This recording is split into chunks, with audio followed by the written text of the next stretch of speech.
Welcome to the Why on Earth Community podcast. I'm your host, Aaron William Perry, and today we're visiting with Yichao Rui from the Rodale Institute. Hey, Yichao. Hello, Aaron. It's great to be with you today. Thank you for having me. Dr. Yichao Rui oversees soil health research at the Rodale Institute, a nonprofit research and education organization that has been widely recognized as the global leader of regenerative agriculture. His research interest is focused on improving soil health and environmental sustainability through regenerative practices. Yichao holds a Bachelor of Science in Biology from Nankai University and a PhD degrees in microbial ecology and soil science from the University of Chinese Academy of Sciences and Griffith University.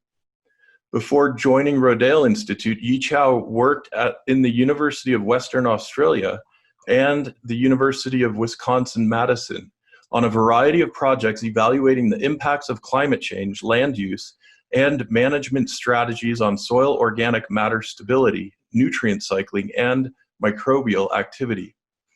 Having lived and worked in 3 different continents, now he lives in Allentown, Pennsylvania with his wife, Sophia, and their 2 sons, 7-year-old Tristan and 3.5-year-old Winston. During his spare time, he enjoys hiking with his family in the Appalachians, running and playing chess and basketball with his boys.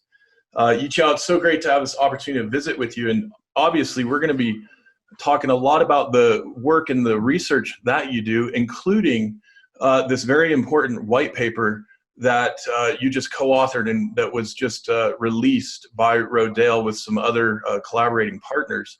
And before we dive into all of that, I want to ask, because you and I were speaking before we started recording about your sons Tristan and Winston. We were talking about how we both enjoy playing chess with our sons, and I said, "Gosh, those names don't sound like Chinese names," and you said, "Well, they do have Chinese names." So I was thinking if you didn't mind telling us their Chinese names, it would be great to hear that.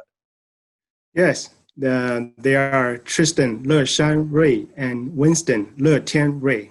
So these Chinese names come from Confucius' old sayings, 2,000 years back in Chinese history. And beautiful. And what do they signify? So Le Shan means someone who loves mountains, and Le Tian means someone who loves the sky. And if I could have a girl, I would name her Le Shui, which is also said by the Confucius, means who loves water. Oh, that's so beautiful. Okay, that's absolutely wonderful. Well, let's jump right into this, and I want to kick off by asking you to give us a quick summary on this white paper and why it's important, just so that we give our audience an idea of where we're heading in this discussion. And then I want to circle back and ask you a bit about your background and your perspective on things, given the different places that you've lived and worked. But yeah, if you could please summarize the white paper for us, that would be really appreciated. Sure. This new white paper by Rodale Institute named Regenerative Agriculture and the Soil Carbon Solution. It's really happening in a time that climate change or the climate crisis is happening at an unprecedented speed. So this white paper identified the potential of regenerative agricultural practices to sequester carbon, improve soil health, and feed the world, as well as actionable steps for eaters, farmers, and policymakers to take to increase the adoption of regenerative food and farming and mitigate the climate crisis. And in this new white paper, we compile new scientific breakthroughs and evidence around soil carbon sequestration to identify that shifting both crop and pasture management globally to regenerative system is a powerful solution to draw down carbon dioxide emissions, pulling carbon from the atmosphere and storing it in the soil. We also show that crop yields in regenerative systems have been shown to outcompete conventional yields for most of our food crops, providing that regenerative agriculture can feed the world while stabilizing the climate, regenerating ecosystems, restoring biodiversity, and enhancing rural communities. That's so beautiful. It's such a hopeful message. And I was struck that at the beginning of the white paper, there's a quote essentially saying, hey, this is not another research paper filled with a message of doom and gloom, but is in fact an invitation to participate in these solutions and opportunities that are now well proven and that have a myriad of benefits that accrue to communities, to the land, to the climate, etc. What a joy! You must feel great, I imagine, working every day on these issues, knowing that there is a real pathway of hopefulness here. Sure, absolutely. And as some of you probably know that the term regenerative agriculture was first proposed in the 1980s. But some of you already know that Rodale Institute is widely recognized as the birthplace of organic agriculture in the United States. It was founded in 1947. And starting 1980s, we started to propose the term regenerative agriculture because that was a time when conventional industrial agriculture already depleted the global soil, cropping soils, and global food production systems. So there's not much to sustain when the soil is already depleted. So we need to regenerate. So the term regenerative agriculture was proposed in the 80s. And in 2014, we also released a white paper called Regenerative Organic Agriculture and Climate Change. It was successful in getting the attention of many people, but the actions or the changes is not happening quick enough. So we thought it's a time that we should, compile all the new, breakthroughs in scientific community, and also come up with, actionable steps for farmers, eaters, and the general public to take to increase the speed of the adoption of regenerative agriculture globally. Yeah, that's wonderful, Yichao. And I'm struck looking in the white paper to see that there are some very encouraging numbers. And if I understood the data correctly, I saw that annually we're emitting something like 37.5 gigatons of carbon dioxide. And that also annually regenerative cropping combined with regenerative grazing can sequester 55 gigatons of carbon per year, which is greater than the amounts being emitted. And so what we're saying here is that as this scales up, it can get to a point where we're actually sequestering more carbon than we're emitting. Is that correct? Yes, that's the power of soil. That's the power of nature. Currently, according to the United Nations Intergovernmental Panel on Climate Change, the IPCC, so the global agriculture contributes to about a quarter to 1/3 of the global greenhouse gas emissions. But in the meantime, the global soil or the terrestrial systems can be a carbon sink or a carbon source in the meantime. It's all about the balance. Carbon is coming to the soil, but it's being released from the soil to the atmosphere. The regenerative agricultural practice can turn the soil from a carbon source into a carbon sink if we can manage it appropriately. So that's the power of nature and the power of regenerative agriculture.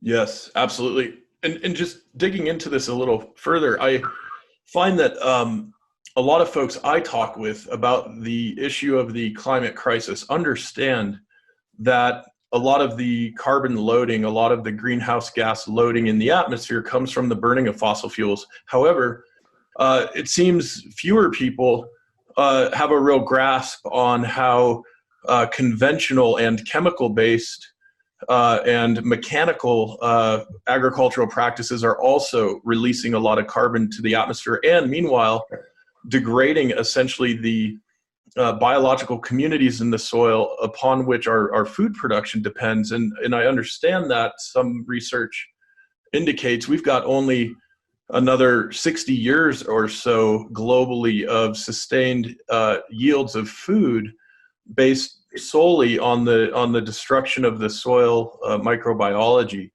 And I was wondering if you could walk us through that a little bit and just help us understand that really important connection a little better. Sure. So the conventional industrial agriculture, there's no doubt that it has depleted the global cropping soils, leading to many environmental problems such as the declined soil fertility, declined soil carbon stock, deteriorated water quality, loss of biodiversity, and increased greenhouse gas emissions. So as I just said, industrial agriculture also contributes to about a quarter to 1/3 of the global annual greenhouse gas emissions, according to the United Nations IPCC. This is because the conventional industrial agriculture has turned the global soils from a carbon sink into a carbon source, contributing to the increased atmospheric carbon dioxide concentrations and exacerbated climate change. This is because conventional industrial agriculture uses too much chemical inputs, including the synthetic fertilizers and pesticides and herbicides, and use a lot of tillage as a way of disturbance to the soil. So these things are not good for human health. I mean, the chemical input. We know that, but they're also not good for soil microbial communities and soil health, causing soil to keep losing carbon. First, number one, when you apply these synthetic inputs, synthetic fertilizers, you bypass the plant microbial associations. So the plants, the roots, they don't need to work with the soil microbes to get their nutrients. Over time, because the divorce between the plants and the microbes, the biogeochemical processes that help stabilize the soil carbon are not taking place effectively in the soil. Therefore, soil is no longer a carbon sink. Number two, in addition, the chemical pesticides and herbicides, these things we use to kill the insects or weeds, they tend to diminish the soil life and biodiversity. So the soil food web, which evolved with nature, is being damaged. Also, because as many people know that the conventional industrial agriculture is characterized by large operations of monocrop. For example, corn and soybean only in large areas of the United States. So these monocrop systems give very little and undiverse organic matter input back to the soil, making the soil microbes less capable of building carbon stocks. So as a result, the conventional industrial agriculture characterized by the large monocrops and the over-application of chemicals, they not only cause environmental problems such as agricultural runoff, the dead zone of the Gulf of Mexico, and the health crisis, but also causes an imbalance of the carbon cycle, producing a net carbon dioxide emission and contributing to the climate crisis. But there actually has been a lot of research already showing that compared to the conventional industrial agriculture, which depletes soil carbon sink, carbon stock, carbon sink, and soil health, the regenerative agriculture can regenerate soil carbon stock and soil health. For example, regenerative agriculture focuses on the regeneration of soil carbon, soil health, and it uses several principles to improve soil health and soil quality, including the elimination of chemical fertilizers and pesticides, and the diverse crop rotations, keeping soil covered, and using legume cover crops and natural fertilizers such as compost or manure as source of fertility. So these practices really can put carbon back to the soil. And because this is a win-win solution, because improved soil carbon stock, the net carbon sequestration rather than emissions also means improved soil fertility for long-term, more resilient food production. Yeah, it's so great. Thank you for explaining that so clearly. And one point I think that is threaded through this conversation that comes up from time to time in our work is this point around the appropriate use of animal husbandry in agriculture. And, you know, we've got a lot of friends who are very concerned about climate and sustainability and who have come to the conclusion that veganism and agriculture without animals is the answer. And of course, I've never spoken with a farmer who would agree with that perspective. And it seems a lot of the farming community already understands that for sustained agricultural production, animals have a very important role to play. And I was wondering if you could just speak to that specific point a bit here regarding the animals and the regenerative grazing and how that all kind of fits in this global picture of soil and water and climate. Yeah, this is a very interesting but important topic.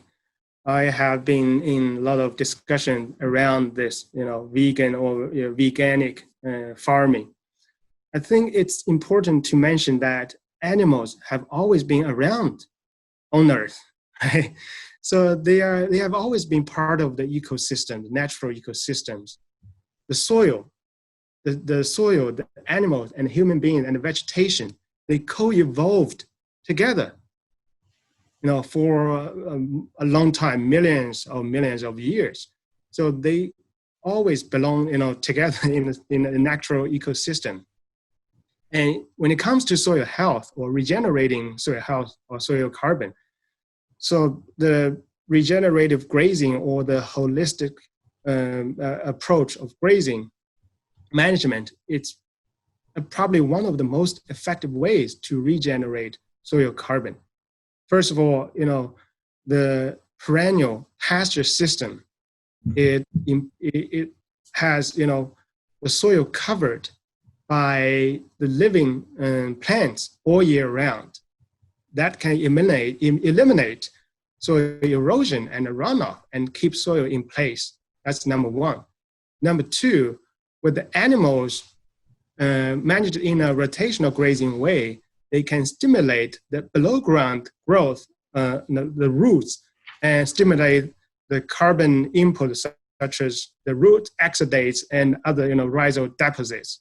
And these are the things that can really help the soil microbes build soil carbon, especially the stable soil carbon in the soil.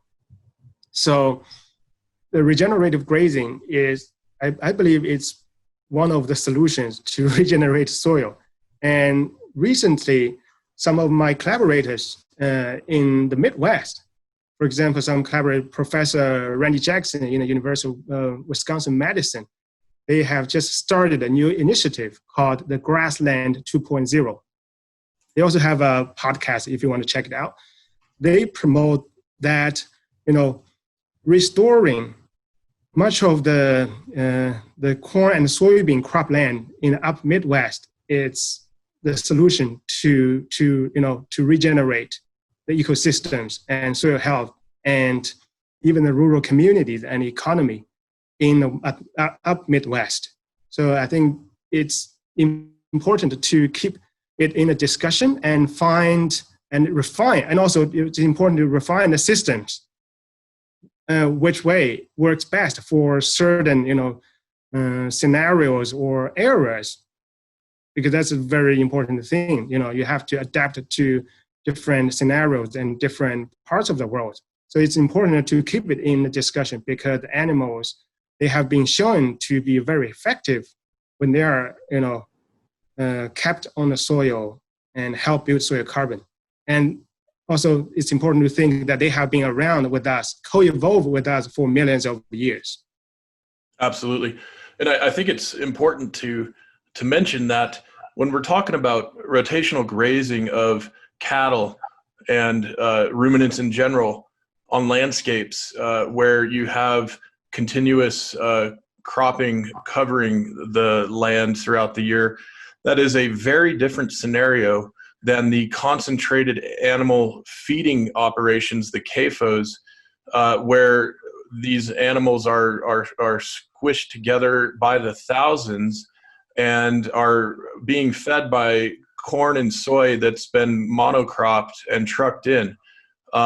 Two very different scenarios. And so it's important that in this conversation, folks understand that a regenerative grass-fed bit of hamburger or milk product or cheese product is going to be very different in its impacts than a conventional bit of hamburger or milk product or cheese product. Absolutely. Yeah, and also for human health. Exactly. Yeah, I was struck when I learned a few years back that literally the lipid structures, the fat structures in the animals and in their milk are very different depending on whether they're grazing on plants out on the field or being fed the corn and soy on the verge of essentially acidosis, which means their immune systems are in the process of collapsing. Right? Can you speak to that a little bit for us, what you know about the impacts on the human health? Sure, and it's worth mentioning that the regenerative organic agriculture focuses on the regeneration, not only in the regeneration of soil carbon or soil health, but also the regeneration of our food production systems, our overall immunity, our natural habitats, and the so-called the planetary health. Of course, soil regeneration is one of the most important regenerations because soil is where life started. So it is where we should start regeneration. And here at Rodale Institute, we have a model to show how you can do this regenerative grazing. We have a facility called the hog facility because, raising hog is also very important to economy in many parts of the United States. Instead of feeding them corn and soybean or these things, we have the hog facility, which is open. So and there are different sections around the hog facility in which we have crop rotations, different pastures, clovers, and also small grains, and also no-till corn that these hogs can graze freely in rotation in these different sections around the hog facility. And we can see that these hogs are very happy and very healthy, and the soil have been shown to be being improved over the last 5 years. So I think it's the win-win solution. And in terms of general soil health and its relationship between with the human health, and I think it's important to mention that overall in the last 60 or 70 years, the nutrient density of food that is being consumed by the consumers in the United States has declined a lot. For example, the important minerals and nutritions have declined. Their concentrations and contents have declined over time. For example, you have to eat, 6 or 7 tomatoes now in order to get the same amount of nutrition you used to have in the 1960s. And because we have been focusing on efficiency of production. We have this obsession with productivity rather than the quality. That really has something to do with the overall decline of human health and the increasing frequency of all these chronic diseases. I keep hearing from people not just in the United States but also in China, in other countries, that their family members are diagnosed with some strange and weird diseases that they never heard of. These things just keep happening. I think that it has a lot to do with, our food production systems, the decline in nutrient density, also the chemicals that are being used in our food production systems. So regeneration is not just about, soil regeneration. It's a regeneration of the people and the planet. So that's the mission of Rodale Institute, is to improve the health of the people and the planet through organic leadership. Beautiful. Yeah. Thank you, Yichao. Let me remind our audience, this is the Why on Earth Community Podcast. I'm your host, Aaron William Perry. And today we're visiting with Dr. Yichao Rui from the Rodale Institute.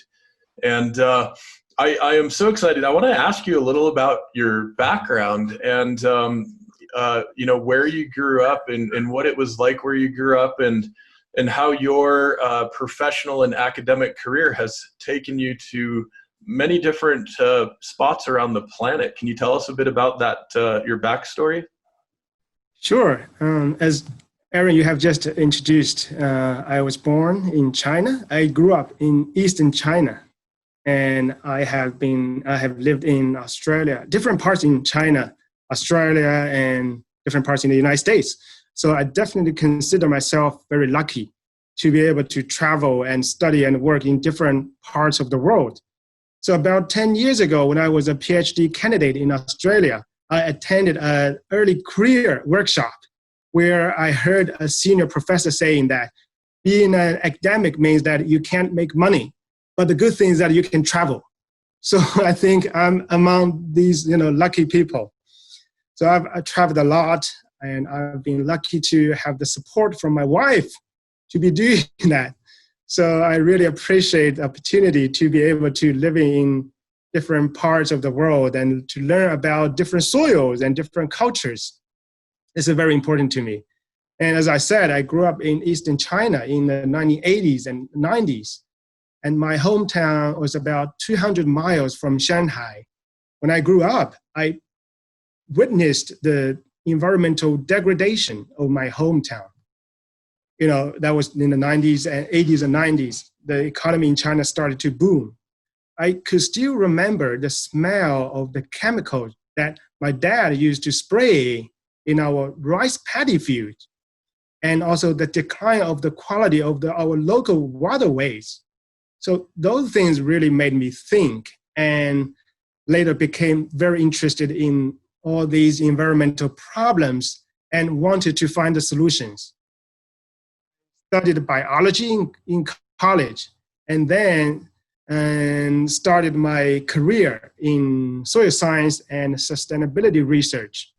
Over the years, I've always been thinking what this means for our generation, because in 80s and 90s in China, the economy started to boom and people's life was getting better. Everything was hopeful for our generation that time.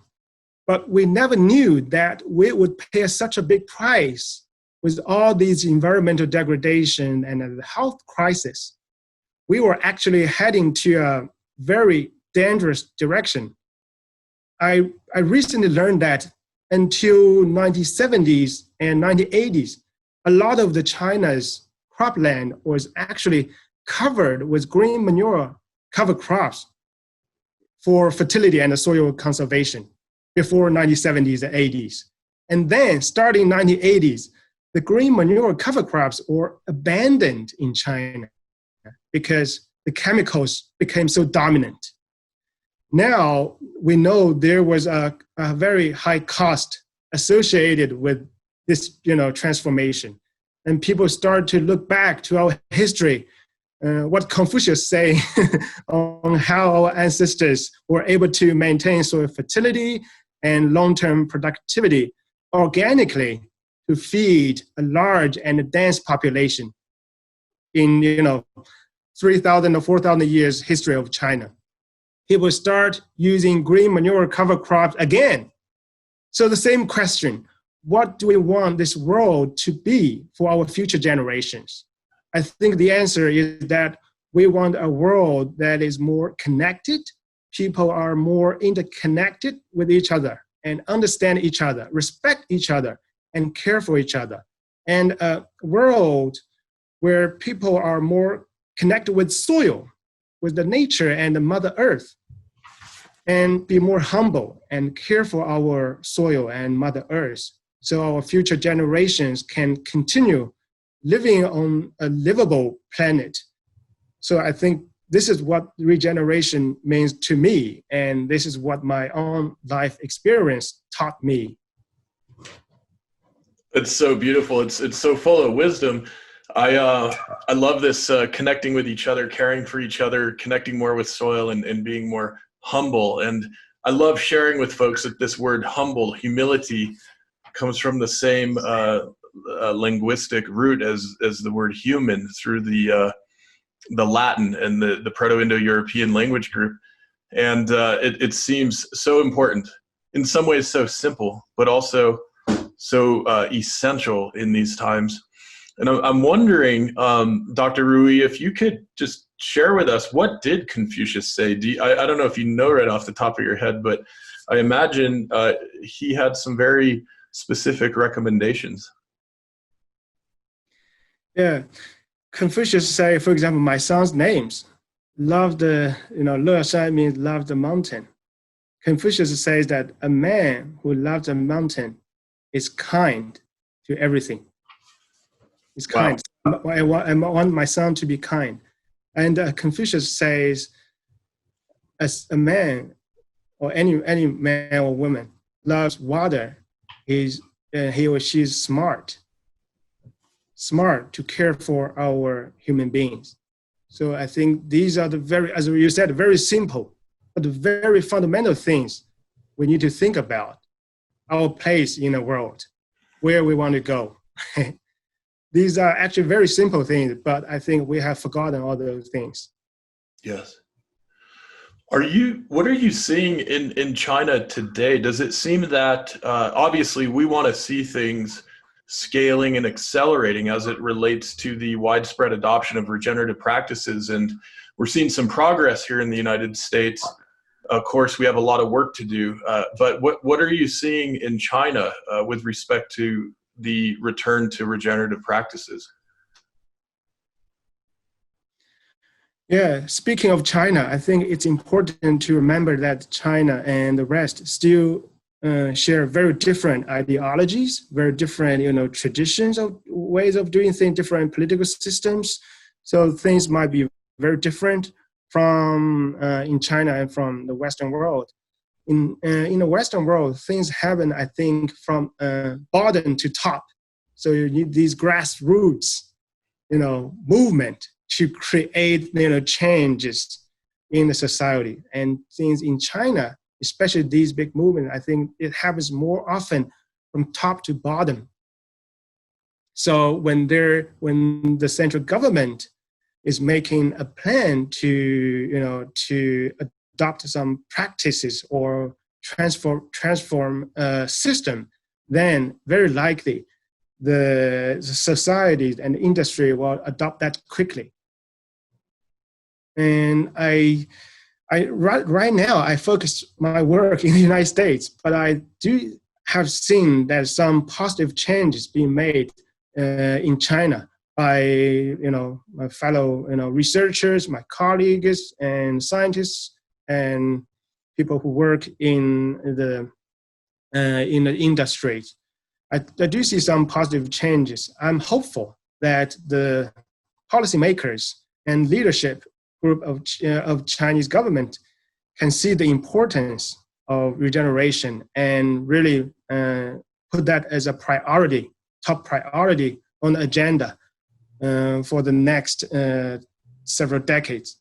I remember a couple of weeks ago, the president of China, Xi Jinping, he promised that by 2060, the year 2060, China promised to have zero emissions. And this is very ambitious, considering China has started industrialization not a long time ago. I hope that will come true, because considering the population and the size and the magnitude of China's land and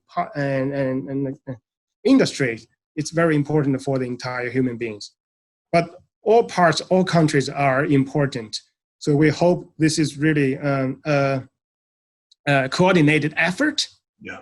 That every single person in the world will be part of it to regenerate every inch of the earth and regenerate their personal health and immunity to achieve a better world. Yeah, it's beautiful. It's a beautiful message, and you have such an eloquent way of articulating all of this, coming from, massive science and data right down to what regular folks like myself, who I'm not a scientist, can really understand. It makes me hopeful and excited.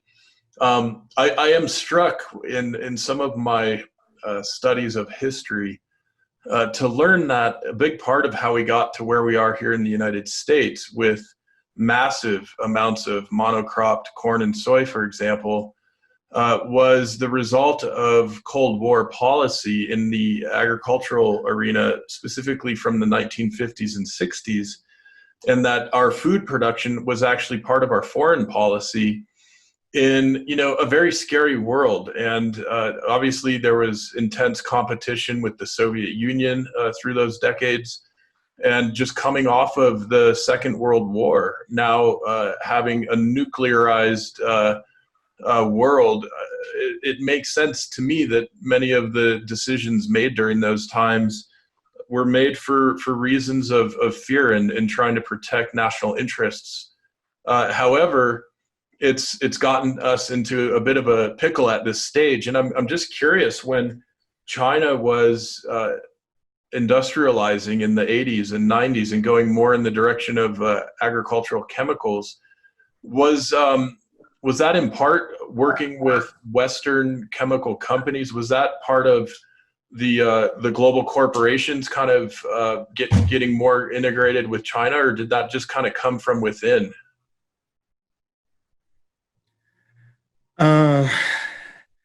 I guess that has something to do with politics, which I don't want to talk about, but also I think that's part of the globalization. Yeah. China, need to open its door to build its infrastructure and manufacturing starting from 1980s. And the United States started to move a lot of its industries to China and Vietnam and other countries, and also to many United States, the companies in the United States need to sell their products, for example, fertilizers or pesticide, these things, to a big market. I think that's what happened in between China and the United States. But I do think China and the United States can work hand in hand to regenerate, because China and United States have a lot of things in common. We have a lot of a large area. Both countries have large areas of cropland, and both countries have big populations. Although the population in the United States is not as big as in China, but same. And we have both have some very good cropping soils. For example, the molly soils, which formed under the prairies, very productive, very fertile molly soils in the Midwest of the United States and in the Northeast of China, which feed a lot of people, but also went through serious degradation in the last 50 years or 60 years.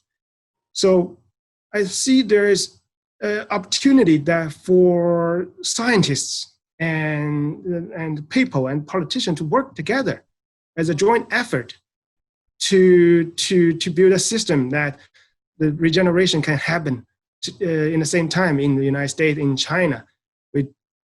We share our knowledge, for example, regenerative agriculture practices, how to refine these systems and make it easier for farmers in both countries to achieve that, and set a good example as a collaboration for the entire world. So that's the way I see it. More about opportunities, more about future. Yeah, that's absolutely beautiful. And, speaking of collaboration, I want to give a quick shout out to some of the companies and organizations that are supporting the Y on Earth community podcast series, making this episode possible, along with our community mobilization work for soil regeneration, climate action, culture of kindness. Our sponsors include Earth Coast Productions, the Lidge Family Foundation, Alpine Botanicals, Purium, Earth Hero, Vera Herbals, Growing Spaces, Soilworks, Earth Water Press, 1% for the Planet, Dr. Bronner's, and Waylay Waters. Of course, I also want to give a shout out to the many individuals in our Y on Earth community network who have joined our monthly giving program. And if you haven't joined and you'd like to, you can go to yonearth.org and click on the donate button to set that up. If you give monthly at certain levels, you'll also get shipments of the Waylay Waters aromatherapy soaking salts for your own health and well-being shipped to your home. And so thanks to everybody who is making this series possible and our work possible through your generous support. Of course, collaboration is key in a very important new certification program called the Regenerative Organic Certification. And Yichao, I know that the Rodale Institute has been central, along with Dr. Bronner's, Patagonia, Demeter, and others, in launching this. And I was hoping you could tell us a bit about this. I know it's mentioned in the white paper as well, and there's a wonderful summary of the 3 areas of focus in this certification regime. But could you tell us a bit about the Regenerative Organic Certification and why, especially as consumers, it's important that we're aware that it is now hitting the marketplace? Sure. So the Regenerative Organic Certification, the ROC, it's a new certification.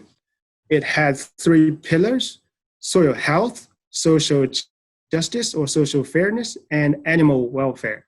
So for farm operations or industry, you have to meet the standards, certain standard and requirement to be able to, to be certified. And there are different stages, for example, the bronze and silver and golden stage of the certification. There are different colors of the labels on the product.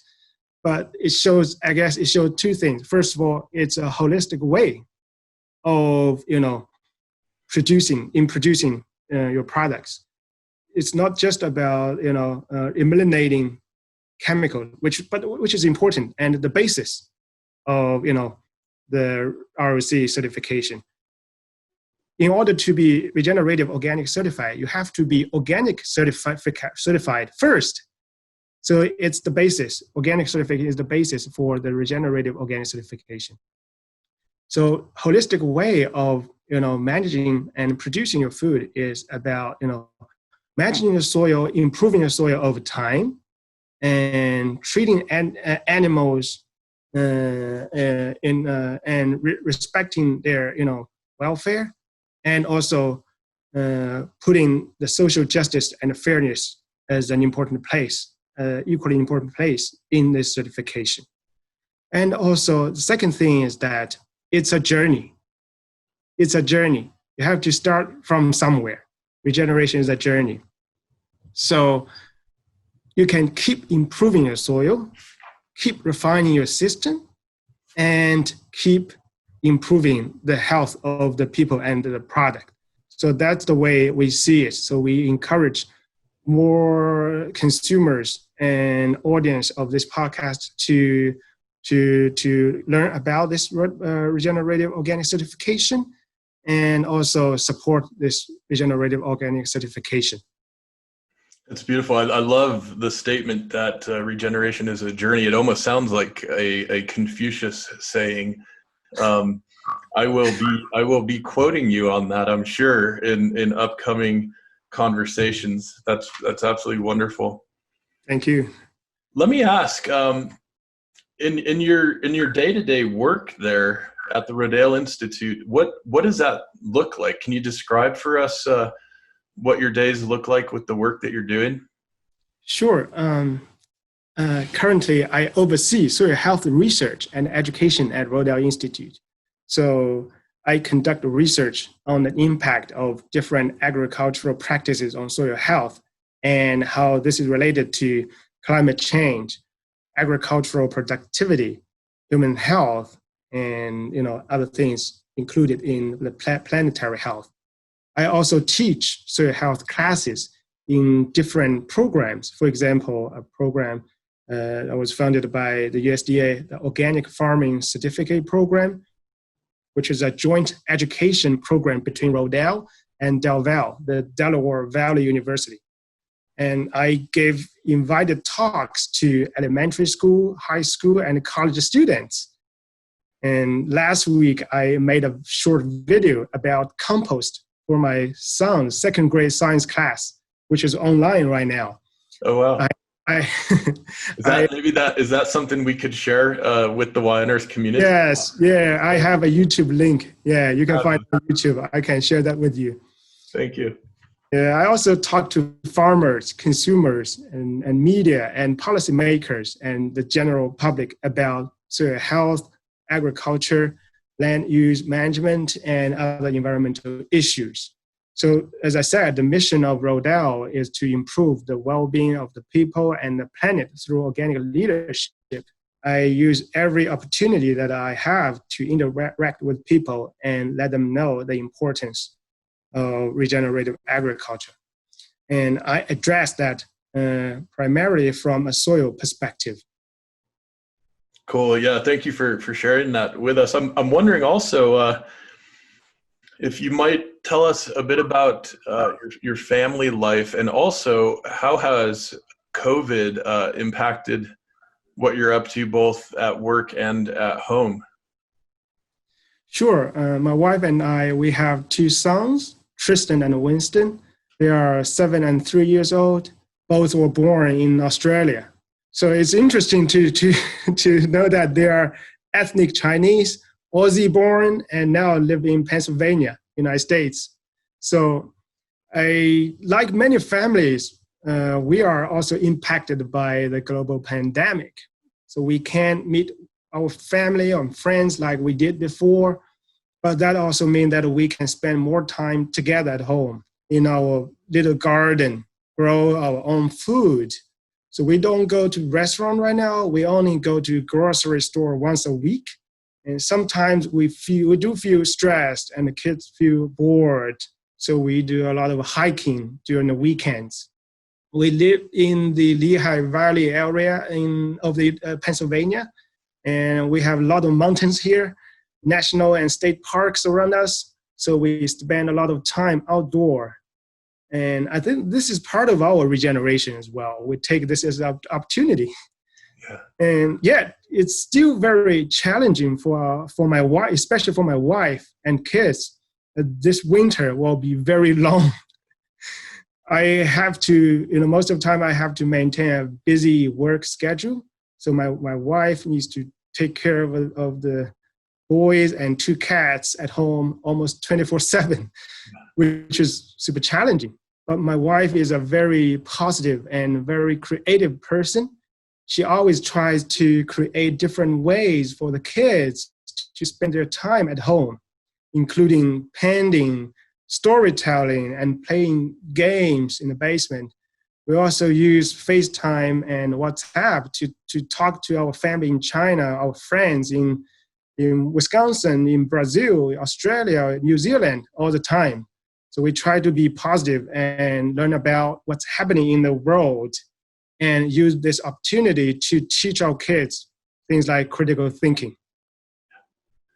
Yeah, I can appreciate all of that. As challenging as it is, it also sounds lovely, and it sounds like your boys are getting a lot of wonderful education and nourishment. I'm curious, does your wife also play chess like you do?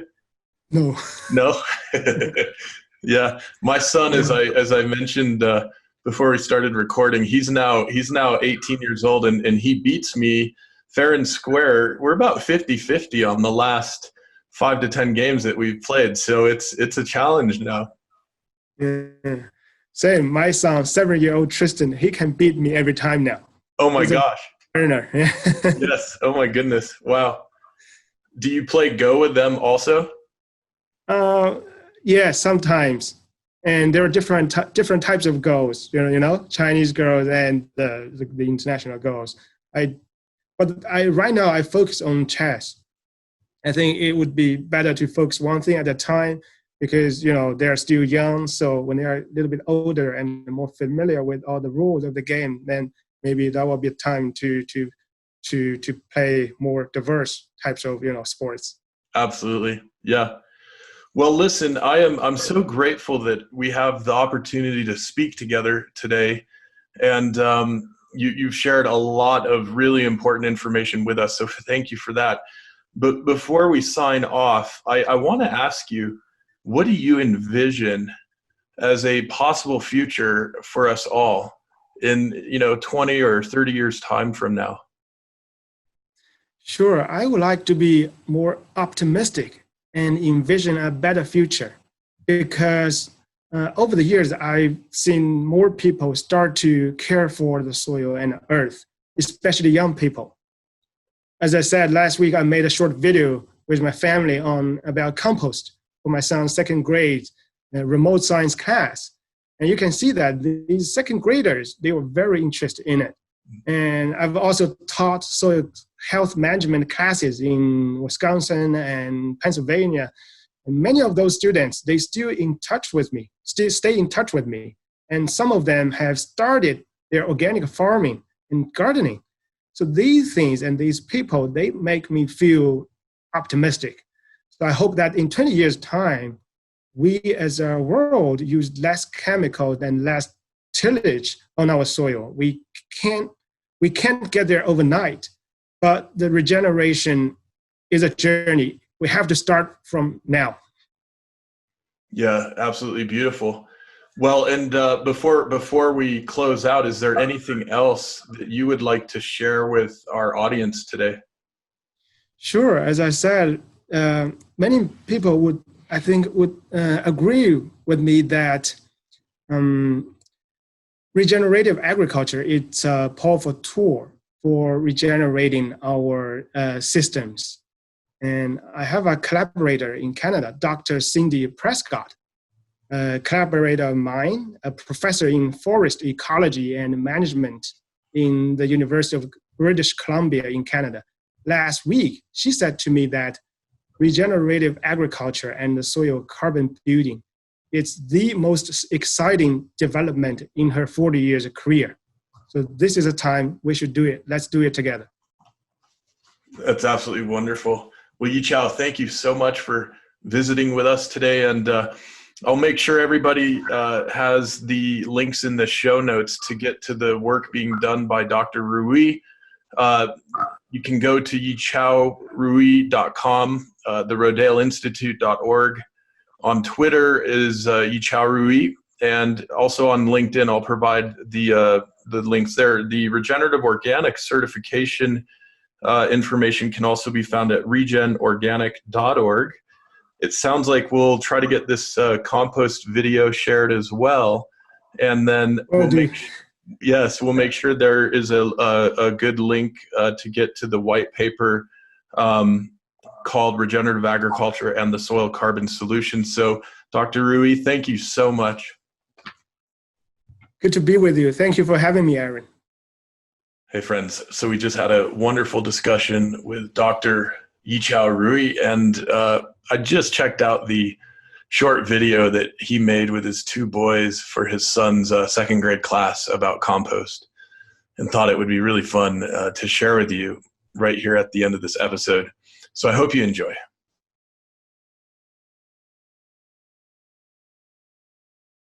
Hello, everybody. Do you know what this is? This is a compost pile. Dad, what is compost? A compost is a soil amendment that can enrich the soil with fertilizers. Everybody can make compost at home. How do you make compost? Okay, follow us. We'll show you how to make compost. Hey, what sticks? Dad, do you make compost from these food waste? Yes, actually we can make compost from these food waste because they contain organic matter. So during organic matter decomposition, everything will be decomposed by the microorganisms, and they will turn to the compost, a natural fertilizer that is good for the soil. All the food comes from soil, and they will go back to the soil. That is the circle of life. When you have a finished compost, you can apply them onto the soil. They can help enrich the soil and help the plants grow. Ta-da! Radish! Ta-da! Rabbit!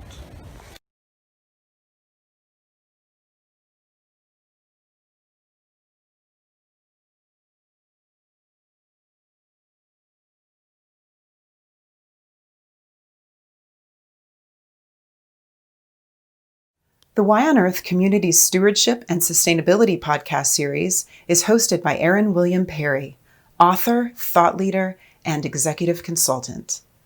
The podcast and video recordings are made possible by the generous support of people like you. To sign up as a daily, weekly, or monthly supporter, please visit whyonearth.org/support. Support packages start at just $1 per month. The podcast series is also sponsored by several corporate and organization sponsors. You can get discounts on their products and services using the code WHYONEARTH, all one word with a Y. These sponsors are listed on the whyonearth.org/support page. If you found this particular podcast episode especially insightful, informative, or inspiring, please pass it on and share it with a friend whom you think will also enjoy it. Thank you for tuning in. Thank you for your support. And thank you for being a part of the Why on Earth community.